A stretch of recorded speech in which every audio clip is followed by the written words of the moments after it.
Hey everyone, Christina Simmons with the Catholic Leadership Puzzle here, and it's been about a month since I dropped another leadership puzzle episode, and I wanted to talk this time about what the ministry rhythm, the leadership cycle within a ministry might look like.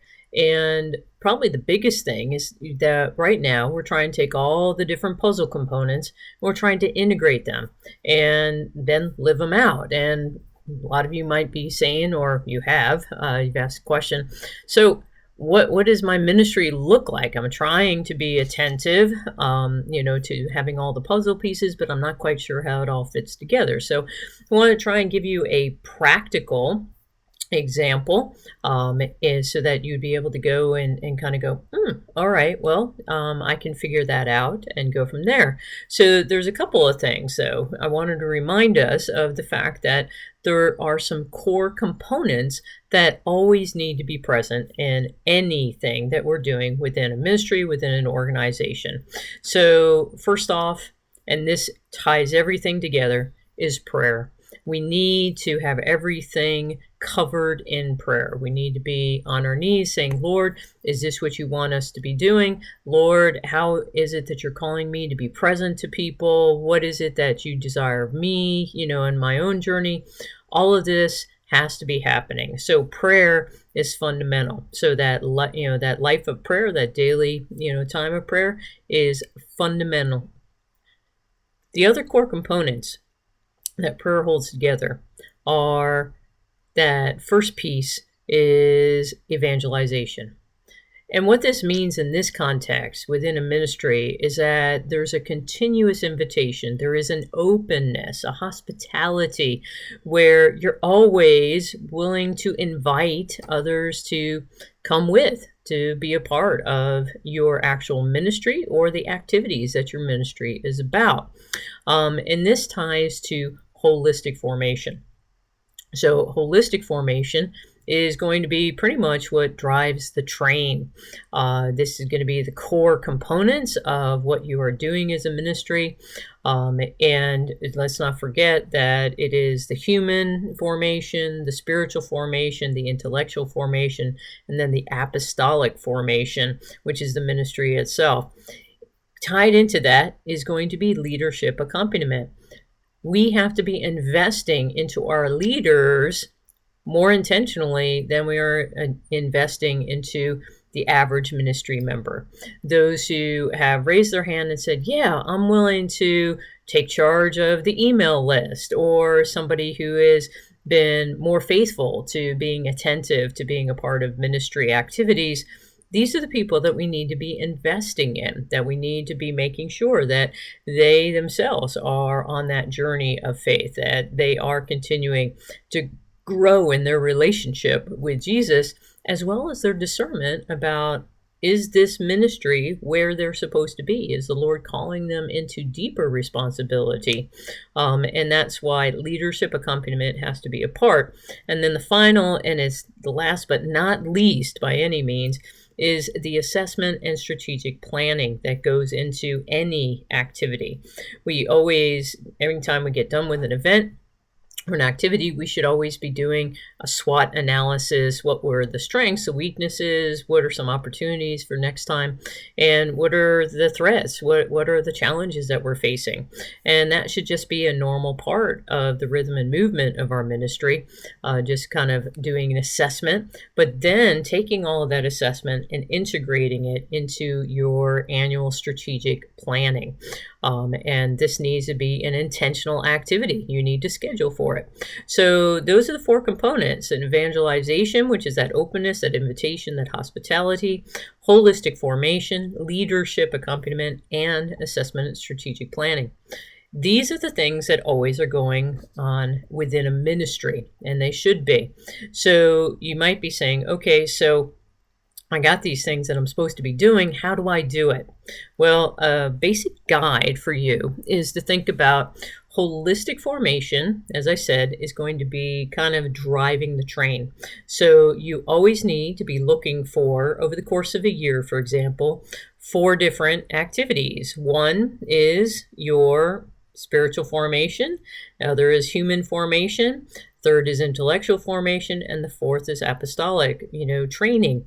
So each year we're going to be intentional about having a way to grow in our human formation, a way to grow spiritually, a way to grow intellectually, as well as apostolically. So those are 4 activities that are going on that everybody in the ministry should participate in.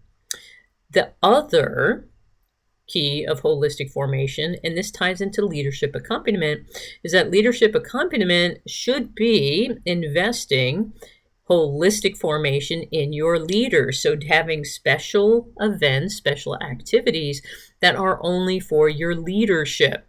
Now, if you have a smaller ministry, there's only 10 of you, there might only be 2 or 3 of you as leaders, but the fact is that you always look to invite one more. It's always that who's my replacement's replacement. So you're always inviting someone else to consider participating in that leader formation. So it's about who is willing and raising their hand, and those who already have raised their hand that you should be accompanying as leaders. Those are those are 4 other events. Also, human formation, spiritual formation, intellectual formation, and apostolic. So when you think about in a year, you have 4 formation events that are going on for your general membership, and then you have 4 that are going on for your leadership. We're now up to 8, right? Well, there's 12 months in a year. So what are we doing those other 4 months? Well, one of them is going to be your assessment, intentional assessment, and strategic planning. So you're looking back over the course of the year, looking at all the things that you've been doing, and you're assessing what went well, what did not, where is it that we can grow, and what are the challenges that we're facing that we need to address. And you bring all of that into your strategic planning of what are you going to try and do? What are your goals this upcoming year as you are planning those 8 events? So you're now up to 9, and you might be going, well, you got 3 other months. What do we do with those? You rest. You don't have an intentional activity. You're going to have ministry that's going on. So, for example, if you visit the sick and homebound, you're going to be still visiting the sick and homebound during those months. You're just not having a gathered, intentional formation activity that's going on during that time frame. So it's something of where there's a rhythm and a movement. It doesn't break down perfectly, but think of it this way. Each quarter of the year, you're doing a general ministry event, you're doing a leadership formation event, and you're also taking a month off.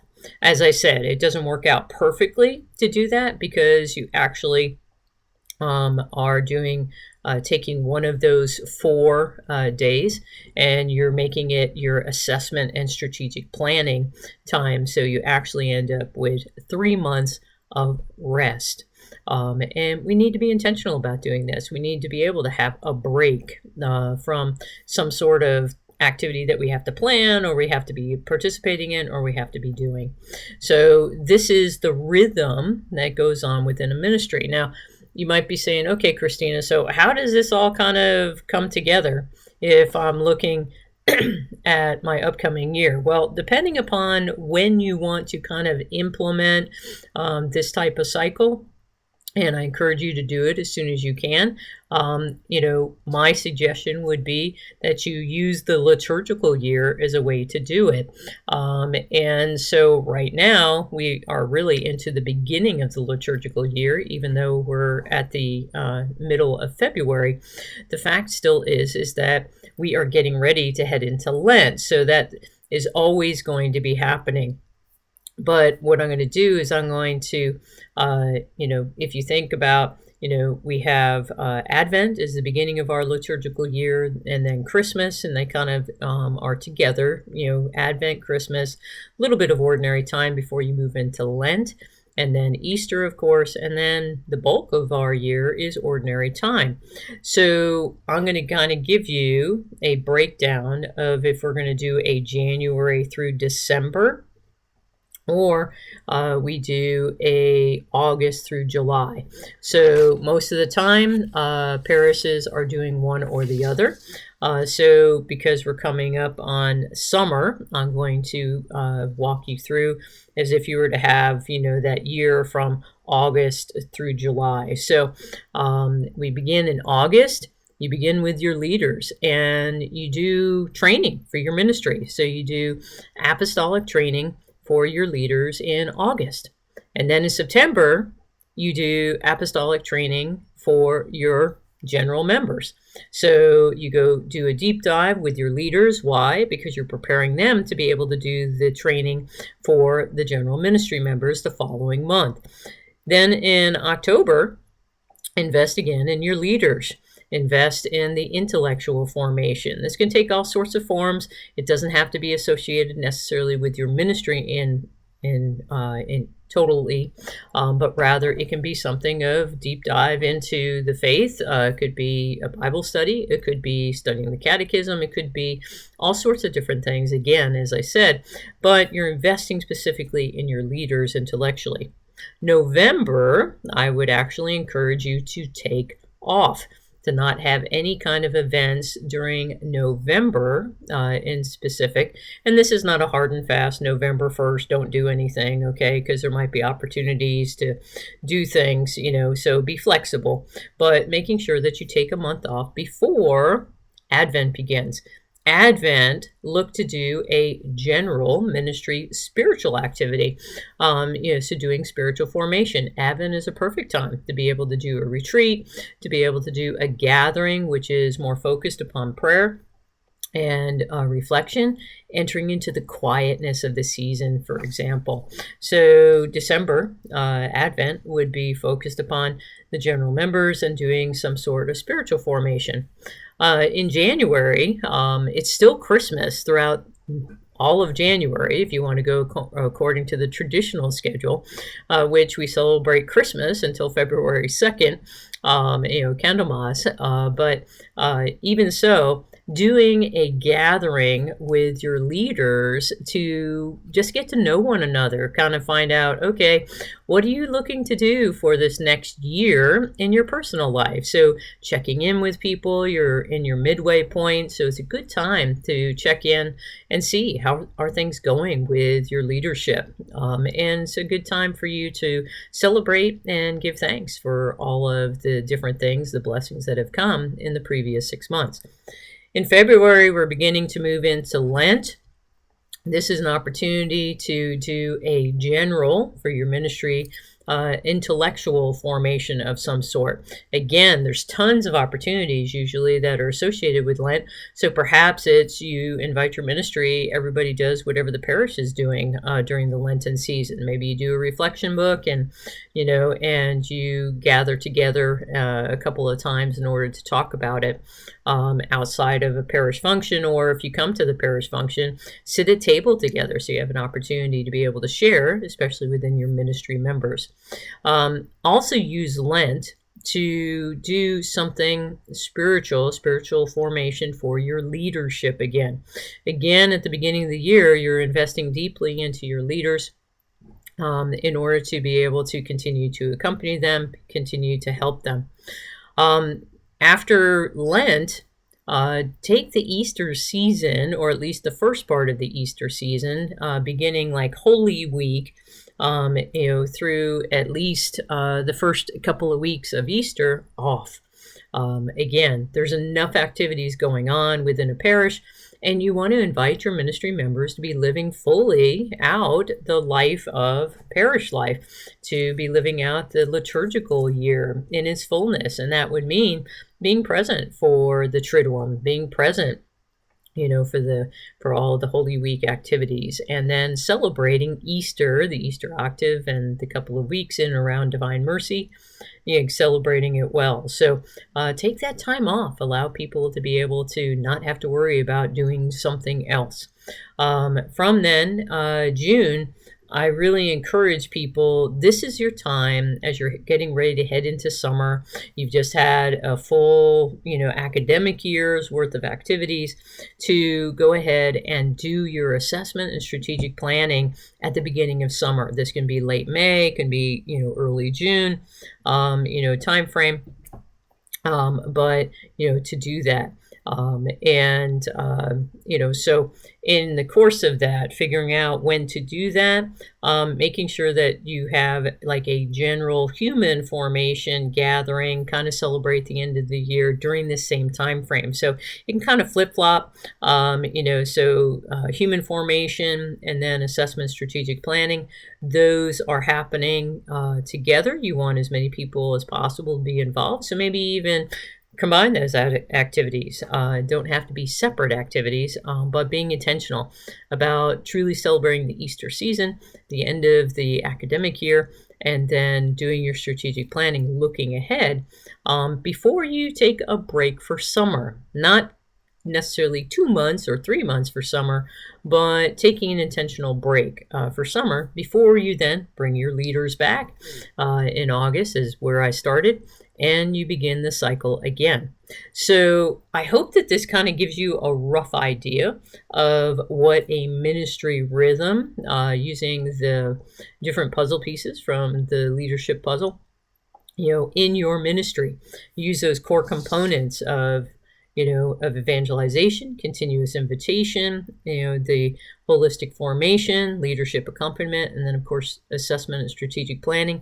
And it's all held together by prayer. But again, I hope that this helps you being able to look ahead and being able to reflect upon and to think about, how can I help my ministry? How can I, as a leader in particular, help my ministry be more attentive to these different activities that then are ensuring that people are continuing their own journey personally, but then also continuing as a ministry to help people live holy and healthy lives of discipleship within the church. So I'd love to hear your comments and love to hear your perspectives about what I've shared today, and know my continued prayers for each and every one of you. God bless.